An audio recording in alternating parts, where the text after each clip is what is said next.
الحمدللہ میں سلام کرتا ہوں میرے تمام مجلس کے رفقاؤں کو جن کے حوصلے اور عزم نے مجھے یہاں تک لے کر آیا.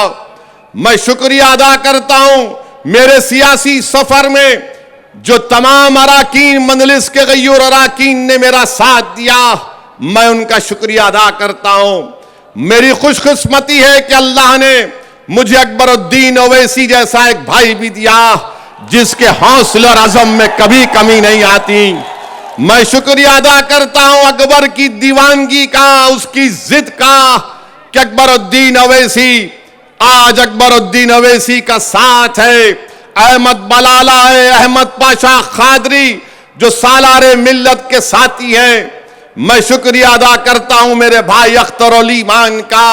کہ 2015 میں ہماری پہلی ملاقات ہوئی تھی اور آج اختر علی ایمان نے بہار کے کونے کونے میں مجلس اتحاد المسلمین کو مضبوط کر دیا. میں شکریہ ادا کرتا ہوں اختر علی ایمان کا کہ انہوں نے 5 MLA کامیاب کروائے. میں شکریہ ادا کرتا ہوں سیمانچل کی اس غیور عوام کا جس نے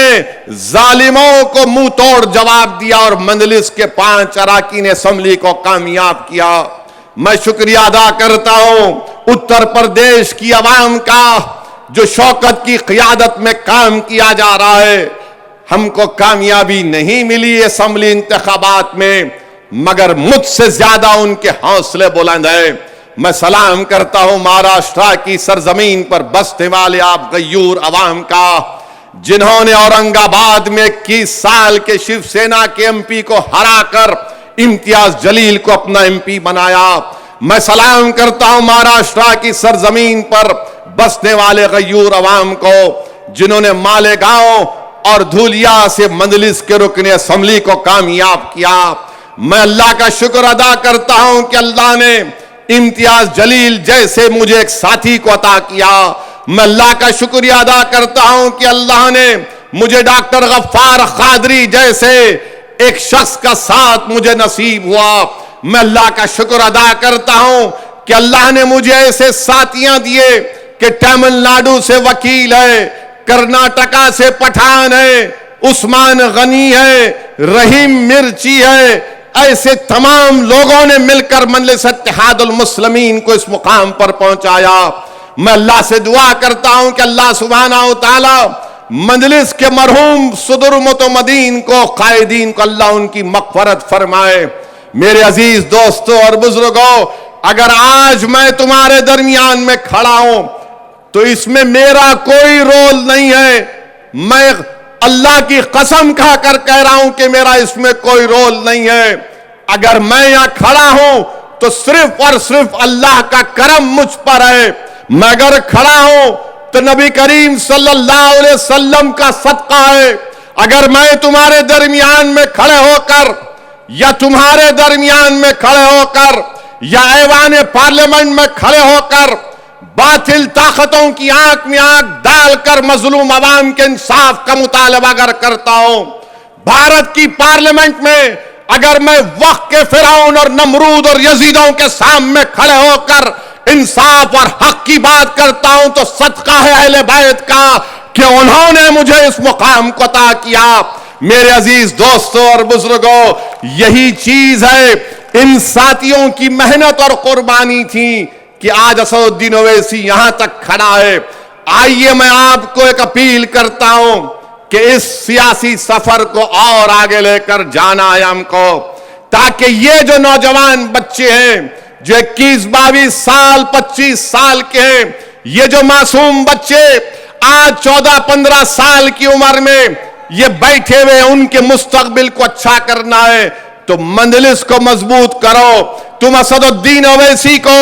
امتیاز جلیل کو، اختر علی ایمان کو مضبوط مت کرو، تم مجلس کو مضبوط کرو. ارے ہم مٹ جائیں گے، اس زمین کی غذا بن جائیں گے مگر مستقبل تمہارا ہے. میں اگر تمہارے سامنے کھڑا ہوں، میری عینی خواہش یہ ہے کہ اللہ مجھ سے بہتر لیڈر پیدا کر دے. میری خواہش یہ ہے کہ تم نیتا بنو، تم لیڈر بنو، تم قوم کے صدر بنو. تاکہ تم قیادت کرو، یہ میرے زندگی کا مقصد ہے۔ 65 سال پہلے مجلس اتحاد المسلمین کے پاس کچھ بھی نہیں تھا۔ مجلس اتحاد المسلمین کے پاس نہ کوئی رکن اسمبلی تھا، نہ کوئی رکن بلدیہ تھا، مجلس کے پاس اس کا دفتر بھی نہیں تھا، مگر عبد الواحد اویسی نے مجلس اتحاد المسلمین کی بنیاد ڈالی اور آزاد ہندوستان میں عوام کے درمیان میں جا کر یہ کہا کہ اگر ہم بھارت کے آئین اور سمویدھان کے تحت اپنے حقوق کو حاصل کرنا چاہتے ہیں تو ہم کو اور آپ کو ایک سیاسی طاقت بننا پڑے گا۔ ملک کو آزادی ملی انگریزوں کے 200 سال کے غلامی کے بعد، مگر اگر کوئی مورخ تاریخ لکھے گا تو کہے گا کہ آزادی کے بعد اگر کسی دو قائدین میں دور اندیشی تھی